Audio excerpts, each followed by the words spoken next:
பேரருளாளன் பெயர் ஓதும் மெய் அன்பர்களுக்கு அடியேன் திண்டிவனம் அஸ்ட்ரோ ரவிக்குமாரின் அநேக கோடி நமஸ்காரங்கள். தோஷங்களின் தொல்லை நீங்க அணுக வேண்டிய திருக்கோயில்கள் என்ற வரிசையிலே இன்றைக்கு உங்களை சந்திப்பதில் மட்டற்ற மகிழ்ச்சி அடைகிறேன். விழுப்புரம் மாவட்டம் திண்டிவனத்துக்கு அருகில் இருக்கக்கூடிய மயிலம் என்ற முருகப்பெருமானுடைய திருத்தலத்தை பற்றி இன்றைக்கு நாம் பேச இருக்கிறோம். மயிலம் என்ற அந்த திருத்தலமானது புதுவை, விழுப்புரம், திண்டிவனம் ஆகிய நகரங்களில் இருந்து எளிதில் அணுகத்தக்க வகையிலே அமைந்திருக்கிறது.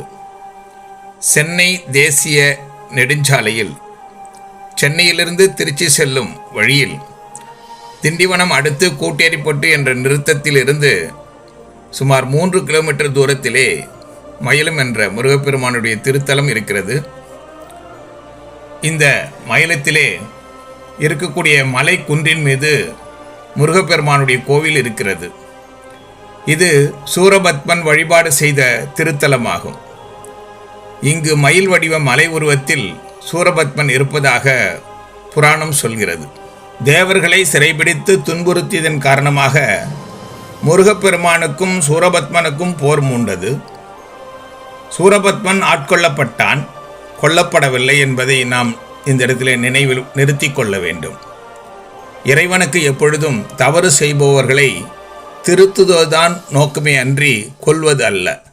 ஆக இந்த இடத்திலே முருகப்பெருமான் அவனுடைய சூரபத்மனுடைய தவத்திற்கு காட்சி தந்து அருளிய போது, என்னை உங்கள் வாகனமாக ஏற்றுக்கொள்ள வேண்டும் என்று சூரபத்மன் எம்பெருமானிடத்திலே முறையிடுகிறான். அவனுடைய கோரிக்கையை நிறைவேற்றும் பொருட்டு தன்னுடைய மயில் வாகனமாக முருகன் சூரபத்மனை ஏற்றுக்கொண்ட இடம் இத்திருத்தலம்.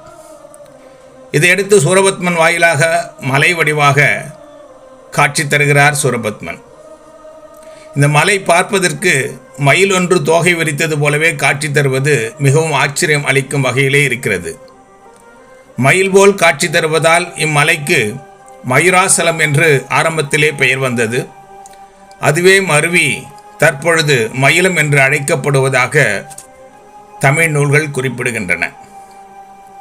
இந்த ஆலயத்திலே வள்ளி தெய்வானையுடன் இணைந்து நின்ற கோலத்தில் எம்பெருமான் காட்சி தருகிறார் முருகப்பெருமான். இவர் ஒரு கையில் வேலும் மற்றொரு கையில் சேவல் கொடியும் தாங்கி காணப்படுகிறார். பெரும்பாலான கோவில்களிலும் முருகனின் வாகனமான மயில் தெற்கு நோக்கியோ நேராகவே இருக்கும். ஆனால் இங்கு மட்டும் வடக்கு திசை நோக்கியபடி இருப்பது இந்த கோயிலினுடைய சிறப்பு அம்சமாகும். தவத்துக்கு உரிய திசை வடக்கு. சூரபத்மன் இங்கு வடக்கு நோக்கி தவமிருந்து முருகனின் வாகனமாக மாறியதால் அதே திசையை நோக்கியபடி அமரும் பெருமை இங்குள்ள மயில் வாகனத்துக்கும் கிடைத்திருக்கிறது. மயிலம் மலையில் நொச்சி மரங்கள் ஏராளமாக காணப்படுகின்றன. தினமும் காலை பூஜையின் போது நொச்சி இலைகளை மாலையாக தொடுத்து மூலவருக்கும் உற்சவ மூர்த்திகளுக்கும் அணிவிக்கிறார்கள். அதன் பிறகே மற்ற பூமாலைகளை அணிவிக்கிறார்கள். மூலவர் வீட்டிற்கும் கருவறை மண்டபத்துக்கு வெளியில் பிரமாண்டமான வேலும் மயிலும் இருக்கின்றது. செவ்வாய்க்கிழமை தோறும் காலச்சந்தி பூஜையிலே வேலாயுதத்துக்கு அர்ச்சனை செய்கிறார்கள். இப்படி அர்ச்சனை செய்யும் பக்தர்களுக்கு பண பிரச்சனைகள் நீங்கி தொழில் வளம் பெருகுவதாக எல்லோரும் தெரிவிக்கிறார்கள். இதேபோல உற்சவமூர்த்திக்கும் முருகப்பெருமானுடைய அருகிலே அவருடைய படை தளபதியான வீரபாகுவும் உற்சவராக இருக்கிறார். செவ்வாய்க்கிழமை காலையிலே இவருக்கு பாலபிஷேகம் செய்து அர்ச்சித்தால் விரைவில் திருமணம் நடக்கும் என்று கூறுகிறார்கள். எனவே ஒவ்வொரு செவ்வாய்க்கிழமையிலும் ஏராளமான பெண்கள் இங்கு வந்து திருமண பிராப்தி வேண்டி எம்பெருமானை முருகனை வணங்குகிறார்கள். எப்போதும் அமைதி நிலவும் இந்த திருத்தலத்திற்கு வந்து வழிபடுகிறவர்களுக்கு நிச்சயம் மன அமைதி கிடைக்கும் என்பது பக்தர்களுடைய அனுபவபூர்வமான நம்பிக்கையாகும். இந்த கோயில் தினமும் காலை 6 மணியிலிருந்து மதியம் 12 மணி வரையிலும் 4 மணியிலிருந்து 8:30 மணி வரையிலும் திறந்திருக்கும். ஞாயிறு மற்றும் விழா காலங்களிலும் கோவில் முழு நேரம் திறந்திருக்கும். இந்த ஆலயத்திலே 3 உற்சவர் சிலைகள் காணப்படுகின்றன. இதில் பிரதான உற்சவராக வள்ளி தெய்வானை உடனாய பாலசுப்பிரமணியர் இருக்கிறார். இவருக்கு பகலில் வெள்ளிக்காப்பும் மாலை பூஜைக்கு பிறகு தங்க காப்பும் அணிவிக்கப்படுகிறது.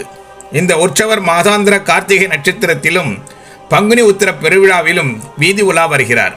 மலையைச் சுற்றி உள்ள 3ஆம் பிரகாரத்தில் வீதி உலா நடக்கிறது. வள்ளி தெய்வானை உடனாய முத்துக்குமார சுவாமி 2வது உற்சவராக உள்ளார். பரணி நட்சத்திரத்தின் போது வீதி உலா வருகிறார். இவர் சுற்று பிரகாரத்தில் இருந்தபடி அருளுகிறார். மாசிமக தீர்த்தவாரியின் போது இந்த உற்சவரை புதுவை கடற்கரைக்கு தோளில் சுமந்து செல்கிறார்கள். 5 நாட்கள் அங்கு இருந்துவிட்டு 6வது நாள் ஆலயம் திரும்புகிறார். 6 முகங்கள் கொண்ட சண்முகப் பெருமான் 3வது உற்சவராக அருள்பாலிக்கிறார். கந்த சஷ்டி உற்சவத்தின் போது 6 நாட்கள் இவர்தான் வீதி உலா வருகிறார். இப்படி இந்த அற்புதமான திருத்தலத்தை நாடி உங்களுடைய வாழ்க்கையிலே இருக்கக்கூடிய எல்லா விதமான துயரங்களில் இருந்தும் நீங்கள் விடுபட வேண்டும் என்று இந்த நேரத்திலே உங்களை மன்றாடி கேட்டுக்கொள்கிறேன். நன்றி, வணக்கம்.